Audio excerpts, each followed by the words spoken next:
Aujourd'hui, petite information spéciale, il y a eu l'achat de Nokia par Microsoft hier. Et aujourd'hui, je vais vous proposer une vidéo euh, traitant justement sur ce sujet-là. Une vidéo qui sera malgré tout assez longue, mais assez explicative, avec beaucoup de détails, beaucoup de données, etc. D'ailleurs, vous pourrez trouver en lien un document qui va vous parler à propos un document qui est des diapositives de Microsoft, c'est un fichier PDF, qui va justement vous parler des différentes informations qui ont été traitées par Microsoft lors de la présentation justement de cette information-là par Microsoft et Nokia. Donc voilà, bonne vision, et n'hésitez pas à mettre un pouce vert si vous l'aimez bien cette vidéo. Merci d'avance, et n'hésitez pas à vous abonner pour avoir en primeur et le plus rapidement possible les nouvelles vidéos que je vais publier. Merci beaucoup à vous.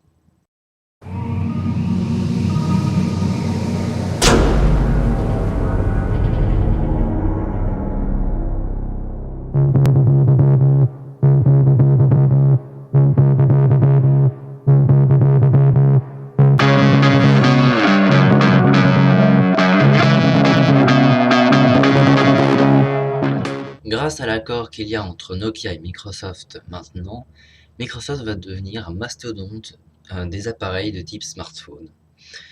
Donc l'acquisition de Nokia par Microsoft qui a été annoncée justement hier, c'est le sujet d'aujourd'hui. Donc voilà, en gros, le plus grand impact qui a été favorisé grâce à cette transaction, c'est le portefeuille de brevets de Nokia qui est vraiment unique, puisqu'ils sont vraiment à la base des téléphones mobiles, de la téléphonie en général. Et ils ont exercé une certaine arme contre les rivaux donc, de Windows Phone, qui sont donc les Android. Et en outre, c'est une mine d'or pour Microsoft au niveau des contrats de licence. Mais tout ce qui peut être réellement intéressant, c'est que Microsoft considère l'accord de Nokia comme une sorte de bénédiction pour son activité d'OEM, et ils attendent donc l'acquisition pour aider l'achat des différentes marques, puisque les différentes marques peuvent acheter ces licences-là. Donc Microsoft va aider à ce que les différentes marques puissent acquérir ces licences OEM que Microsoft va proposer. Donc Microsoft est maintenant propriétaire de Nokia. Ça ne signifie pas que Samsung, HTC et toutes les autres marques vont obtenir une sérieuse botte en quelque sorte pour les différents appareils qu'ils ont sortis de la gamme Windows Phone.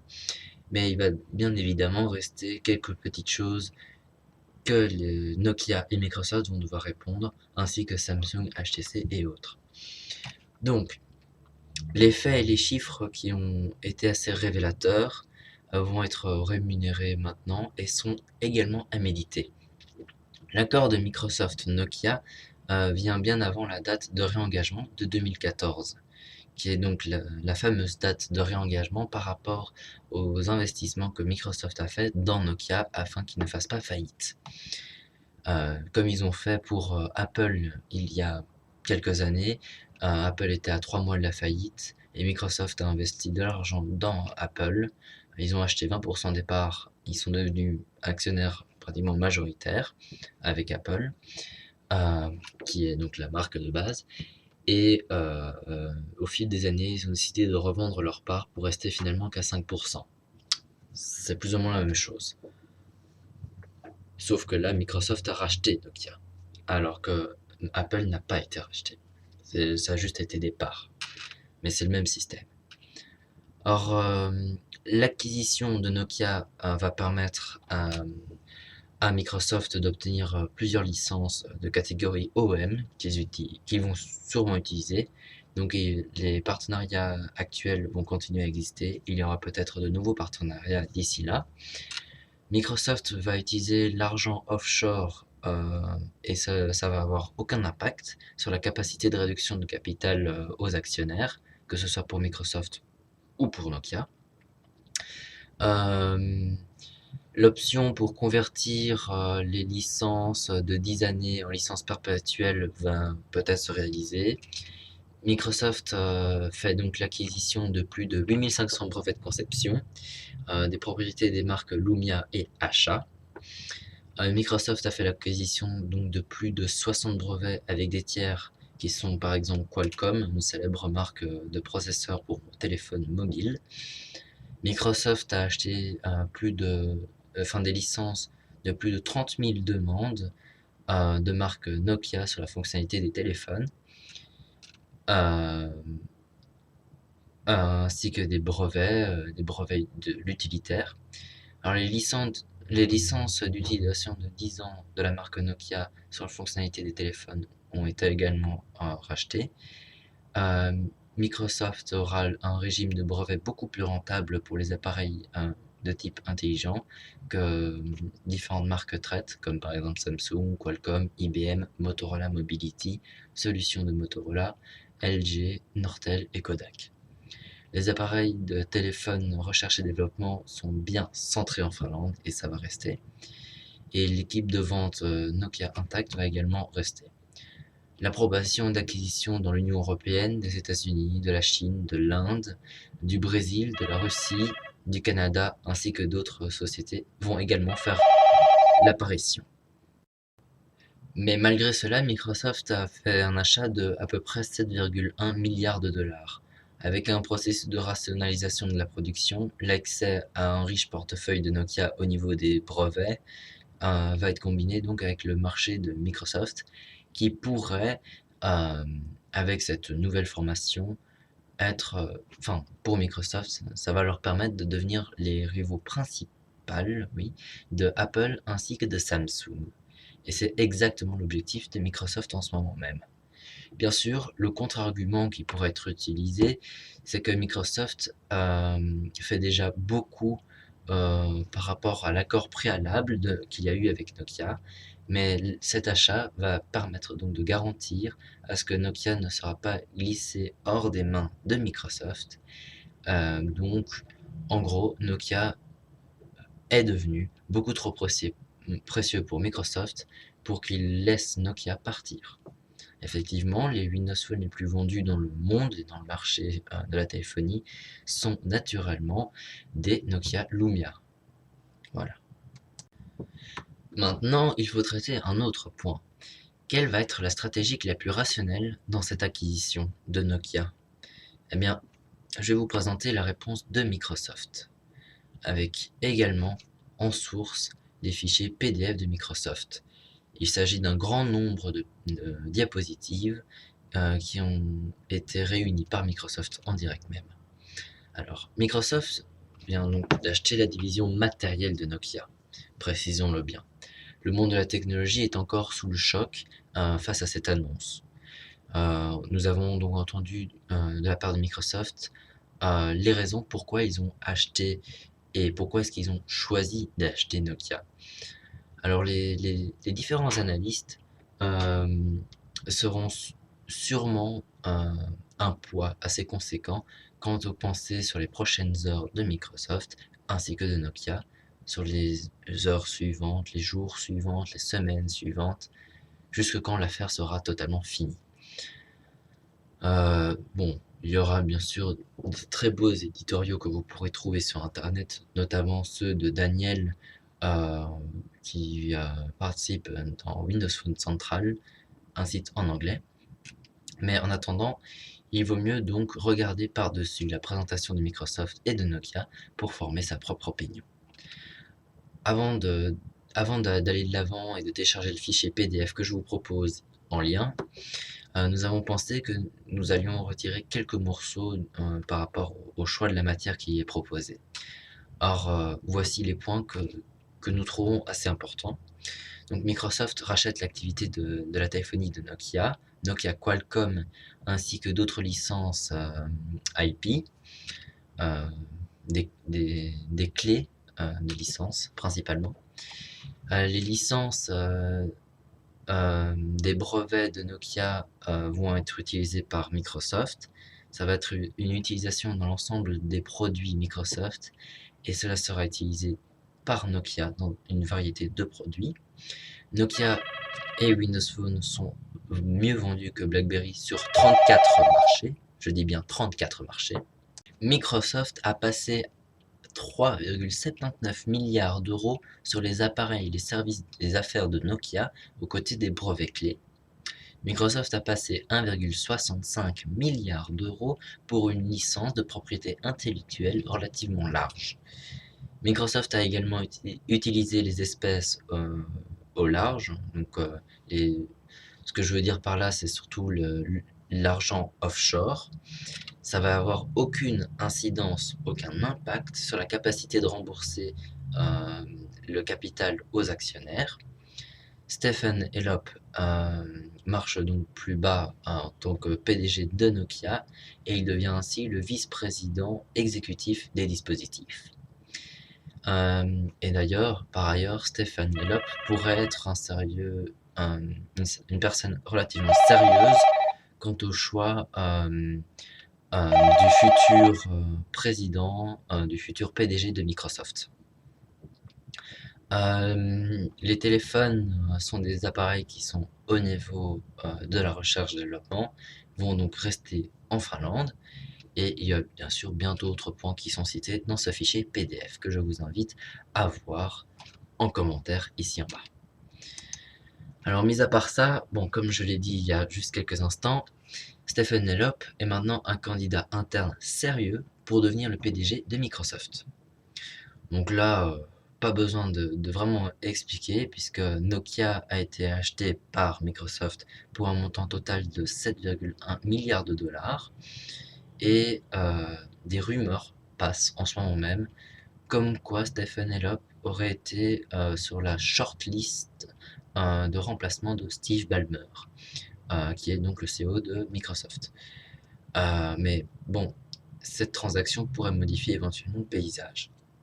L'affaire que Microsoft a mis en place pour acheter Nokia devrait se finaliser d'ici début 2014. Pour les connaisseurs, ce sera plus ou moins à la Q1 2014. À ce moment-là, il fera l'acquisition donc des dispositifs de Nokia, de la division des services, des brevets et encore de plein d'autres choses. En outre, ils vont ramasser plus ou moins 32 000 employés chez Nokia. Un de ces employés va être donc Stephen Elop, qui va devenir le vice-président exécutif chez Microsoft, qui est un rôle tout à fait familier pour lui, étant donné que, voilà, il faut voir son passé et vous comprendrez bien.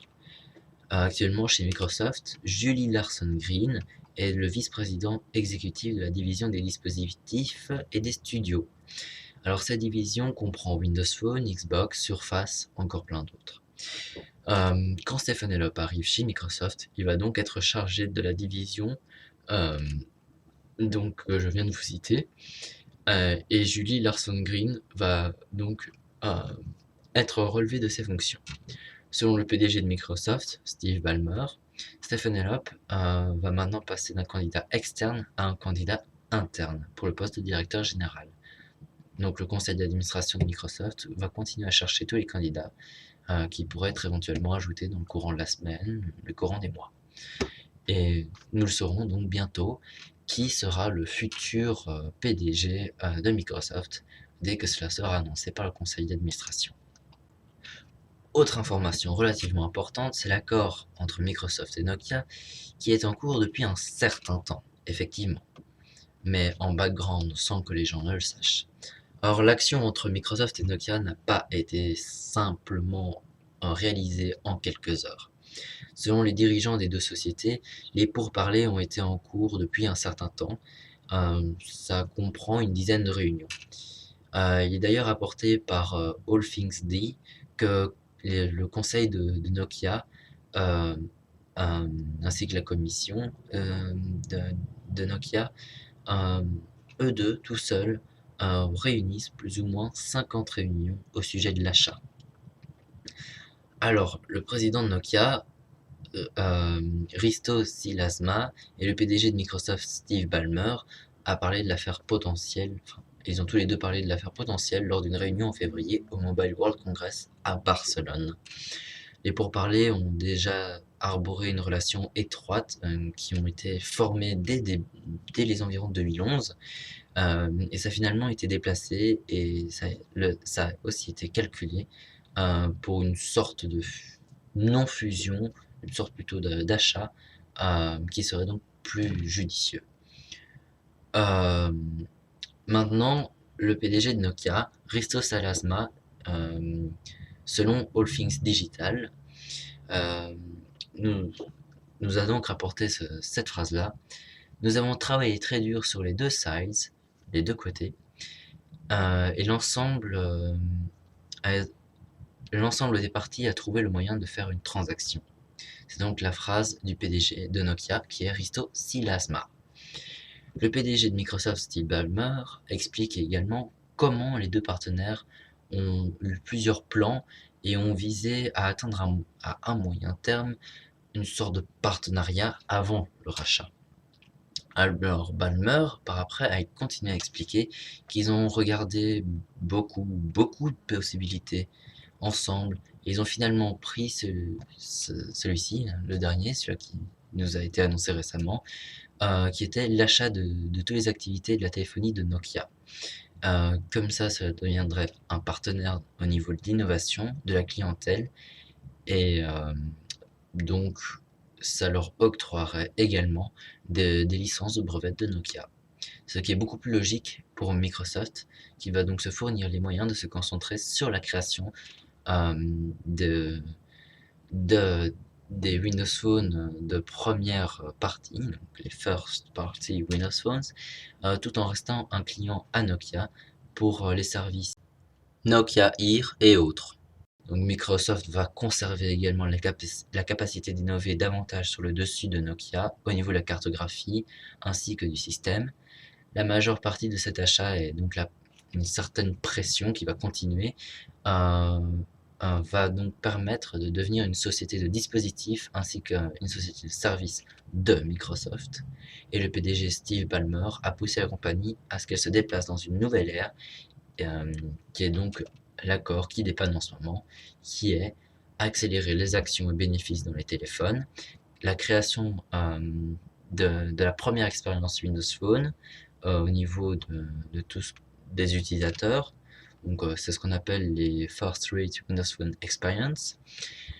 Un moyen d'empêcher la forclusion, l'économie, l'intégration, la distribution, ainsi que l'innovation dans les applications de Google et d'Apple, afin que Windows Phone soit encore plus avantageux pour les clients professionnels et les clients non professionnels.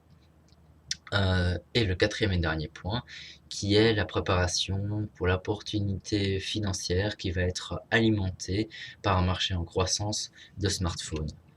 Donc voilà ce qui est prévu à l'horizon pour Nokia et Microsoft. Maintenant, y a-t-il encore d'autres choses annoncées? C'est encore à voir.